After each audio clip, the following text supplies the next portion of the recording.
The OSBI is a state repository for all criminal fingerprint cards within the state of Oklahoma. We receive those cards from various law enforcement agencies, sheriff's office, police departments, court clerk's office, or DA's office, and we process those cards through our AFIS.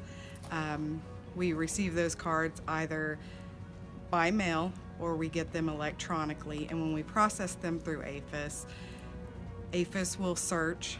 If it finds what it thinks is a possible candidate for identification, it will prompt for a human to make that identification, to compare the two prints, the one on file and the one that's being processed through at the time. Whatever goes into our database, it's critically important that as fingerprint and part of the fingerprint duties that we have here, we need to ensure that these prints are correct.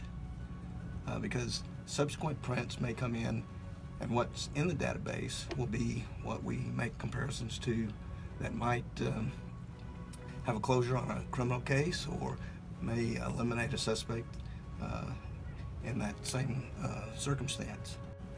If they are not the same, it will continue on through processing. If it goes to quality control, the operator has the option to go in and they can lighten or darken prints to see more minutia or detail within the print to help make an identification.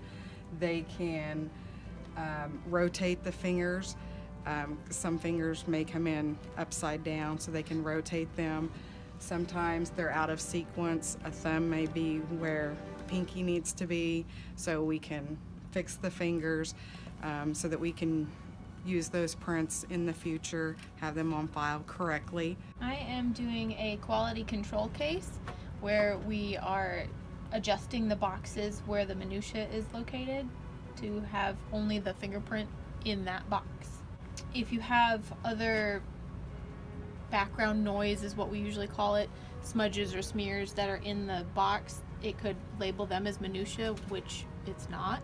Or if you have multiple fingers in the same box, it'll have extra minutia that don't belong to that finger, which can cause false hits. We also process fingerprint cards, applicant fingerprint cards, civilian fingerprint cards for individuals who might be applying for a teacher in the state of Oklahoma, foster parent, adoption, police officers, bail bonds, and we process those fingerprint cards to determine, does this person have an existing record on file?